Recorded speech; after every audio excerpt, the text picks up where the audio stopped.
Novak Djokovic's unexpected U-turn shocks the tennis world. He stood there in the tunnel, alone, the roar of Arthur Ashe Stadium echoing somewhere in the distance. And for the first time in 20 years, Novak Djokovic wasn't sure if he wanted to walk back out there. The US Open 2024 had just delivered him one of the most brutal defeats of his career. Not because of the score, it's not because of the opponent, but because of what it represented. It's the end of an era, his era. And in that moment, retirement felt like the only dignified exit. But then something changed, something profound. Something nobody saw coming. Because the man who seemed ready to hang up his racket just months ago, he's now talking about playing until he's 42. Maybe longer. The champion who appeared exhausted, defeated, done with the grind. He's training harder than ever. Eyes fixed on Grand Slams most people thought were already out of reach. This is the story of how Novak Djokovic went from the edge of retirement to plotting one of the most audacious comebacks in tennis history. And it all started with a loss that broke something inside him. Let's rewind. September 2024, New York City, the US Open. Djokovic walks onto the court carrying the weight of history on his shoulders. He's chasing his 25th Grand Slam title, a record that would further cement his legacy as the greatest of all time. The pressure, immense. The expectations, sky-high, but tennis has a way of humbling even the greatest. Alexei Popyrin, a talented Australian player, sure, but not someone you'd expect to derail Djokovic's championship dreams. Yet, in the third round, the unthinkable happens. Popyrin dismantles him, outplays him, and sends the Serbian superstar packing in a shocking upset that reverberates through the tennis world. It wasn't just the loss, 'twas how it happened. Djokovic looked tired, mentally drained, physically slower than usual. The fire that had burned so bright for 2 decades seemed to flicker. Commentators whispered what fans were thinking. Is this it? Is this how the story ends? After the match, Djokovic's words were haunting. He admitted his motivation had hit rock bottom. He said he wasn't sure what came next. The schedule, the pressure, the constant battles against Father Time. It was all catching up to him. And then came the bombshell. In interviews, he hinted at retirement, not in some distant future, but soon. Maybe very soon. The tennis world held its breath. Here was a man who had dedicated his entire life to this sport. A kid from war-torn Serbia who rose to become the most successful male tennis player in history. 24 Grand Slam titles. Hundreds of weeks at number 1. Olympic gold finally secured in Paris just weeks earlier. He had nothing left to prove, so why not walk away? Why not end it on top? For a few months, it seemed like that was exactly the plan. Djokovic scaled back his schedule, pulled out of tournaments, spent more time with his family, his wife Jelena, his 2 children, Stefan and Tara, the life he'd sacrificed for. Tennis was finally within reach, but champions aren't wired like the rest of us. They can't just turn it off. The competitive fire, the hunger, the need to prove everyone wrong one more time. And for Djokovic, something started gnawing at him. A feeling he couldn't shake. He wasn't done. Not even close. By late 2024, whispers started circulating. Djokovic was back in the gym, training intensely, working with his team on new strategies, new approaches. And then came the announcement that shocked everyone. He'd hired Andy Murray as his coach. Yes, that Andy Murray. His former rival, the man he'd battled across countless finals. The British champion who'd retired just months earlier. Now they were on the same side. Suddenly, Djokovic's intentions became crystal clear. This wasn't a farewell tour. This was a revival. Murray brought something Djokovic desperately needed. Fresh perspective. Someone who understood the mental warfare at the highest level. Someone who'd faced the same demons, the same doubts. The same younger generation nipping at their heels. But more than tactics and training, Murray reminded Djokovic of something crucial. The reason he started playing tennis in the first place. Not for records, not for rankings, but for the pure, undiluted love of competition. And just like that, the switch flipped. Djokovic started talking about playing until 2027, maybe 2028. Goals that seemed impossible just months ago suddenly felt real. He wasn't chasing history anymore. He was chasing something deeper. Legacy, longevity. The chance to show the world that age is just a number when you have the right mindset. But where did this all begin? How does a boy from Belgrade become the most polarizing, most successful, most resilient champion tennis has ever seen?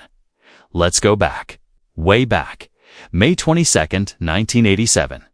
Novak Djokovic is born in Serbia, right in the heart of what would soon become one of Europe's most turbulent regions. His childhood wasn't glamorous. His family ran a pizza restaurant and a sports equipment business. Money was tight. Opportunities were scarce. But young Novak had a gift. At 4 years old, he picked up a tennis racket for the first time, and he never put it down.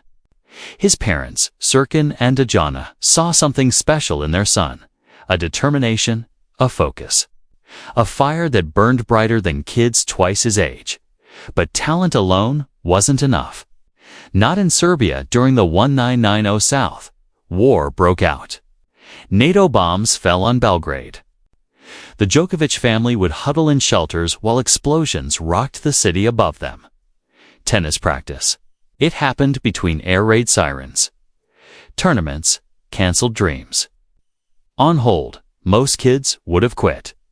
Given up, found something easier, something safer. But not Novak. If anything, the hardship made him hungrier.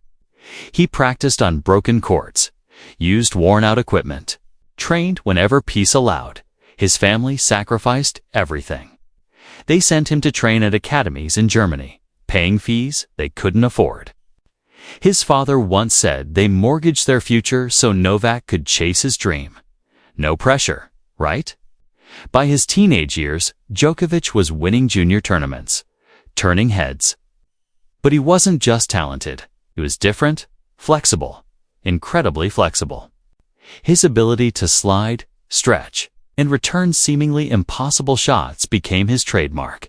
And he was funny, charismatic, always impersonating other players, making people laugh. Off the court, he was everyone's friend. On the court, he was ruthless. His professional career began in the early 2000s, and almost immediately he ran into a problem. Two problems, actually. Roger Federer and Rafael Nadal, the greatest rivalry tennis had ever seen. The two men who seemed destined to split every Grand Slam between them for the next decade. Nobody wanted a third wheel, but Djokovic refused to be ignored. 2008, Australian Open. Age 20. Djokovic wins his first Grand Slam, defeating Jo-Wilfried Tsonga in the final. The celebration is pure, unfiltered joy. He tears off his shirt, flexes, roars. This is his moment, his arrival. But the tennis world isn't ready to accept him. Not yet. Federer has grace, elegance. He's tennis royalty. Nadal has passion, grit. He's the warrior king. But Djokovic is different. Too emotional, too demonstrative. He yells. He argues. He celebrates too hard. The crowds don't warm to him, not like they do with Federer and Nadal, and that rejection. It fuels him. For years, he's the third man, the outsider. Always talented, always dangerous, but never fully embraced. He wins tournaments, climbs the rankings. But Grand Slams remain elusive. Federer and Nadal keep trading titles while Djokovic watches from the sidelines. Until 2011, something clicks. Everything changes. Djokovic goes on an unprecedented run. He starts the season 43-0, dominates everyone. wins 3 Grand Slams in a single year. Suddenly, he's not the third man anymore. He's number 1, the best player in the world, and he's just getting started. What follows is a career that defies logic. Djokovic doesn't just beat records, he obliterates them. 24 Grand Slam titles. More than anyone in men's tennis history. He masters every surface, outlasts every rival, defeats every challenger. But it's never easy, and it's never without controversy. 2020, the COVID-19 pandemic hits. Tennis shuts down. And when it returns, Djokovic makes headlines for all the wrong reasons. He organizes a charity tournament with minimal safety protocols. Players get infected, including him. The backlash is swift and brutal. Then comes 2022. Australia, the Australian Open. Djokovic's favorite Grand Slam. The tournament he's won more than any other. But he's not vaccinated against COVID-19. And Australia has strict rules. What unfolds is a diplomatic nightmare. Djokovic arrives in Melbourne, visa in hand. But authorities detain him at the airport. He's placed in an immigration hotel. His visa gets cancelled, then reinstated, then cancelled again. The legal battle plays out on the world stage. Djokovic fights deportation. The Australian government stands firm. Protesters gather outside, some supporting him, others demanding he leave. In the end, he's deported. Banned from Australia for 3 years. The tournament he loves. Off limits. The records he's chasing. Suddenly harder to reach. The controversy divides the tennis world. Some see him as a champion standing up for personal choice. Others see him as a privileged athlete flouting public health rules. There's no middle ground. But Djokovic does what he's always done. He moves forward. 22-3 becomes his redemption arc. The Australian ban gets overturned.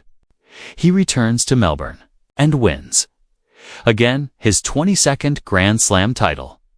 Then his 23rd at the French Open. Then his 24th at the US Open. Record after record falls. Federer retires. Nadal struggles with injuries. The next generation Alcaraz sinner starts winning.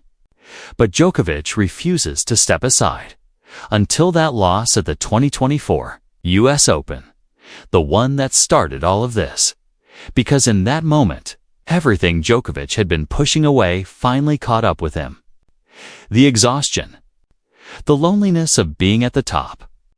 The weight of carrying Serbian pride on his shoulders for 20 years. The constant criticism, the constant battles, the constant need to prove himself. He was tired. So tired, and retirement felt like peace. But here's what nobody understands about champions. They can't do peace.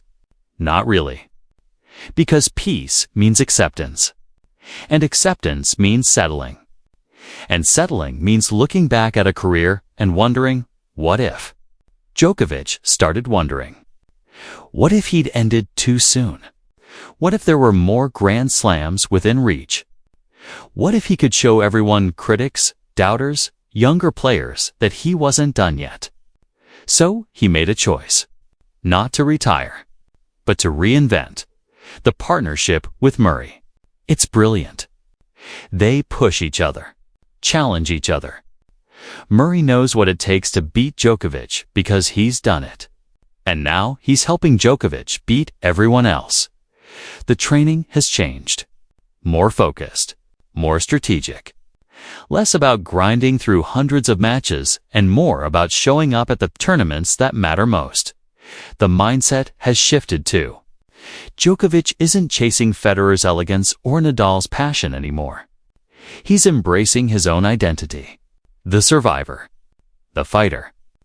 The man who refuses to quit no matter how many times the world counts him out. And the goals. They're crystal clear now. Win more Grand Slams. Compete at the highest level into his 40s. Show the next generation that experience and mental toughness can overcome youth and athleticism. Is it possible? History says no. Tennis is a young man's game. The physical demands are brutal. Recovery takes longer as you age. Injuries pile up. Younger players get faster, stronger, hungrier. But if anyone can do it, it's Djokovic, because this is a man who learned to play tennis during a war, who fought his way into a rivalry that didn't want him, who survived every controversy, every injury, every setback, who transformed from the third man into the greatest of all time.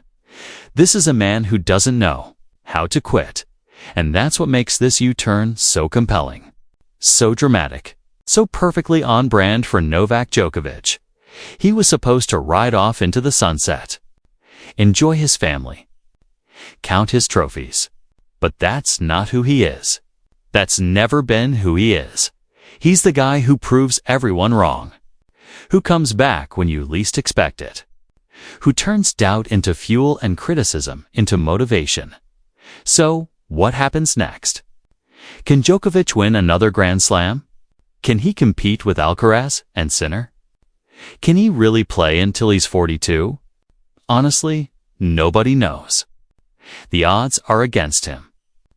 Time waits for no one, not even champions. But betting against Novak Djokovic?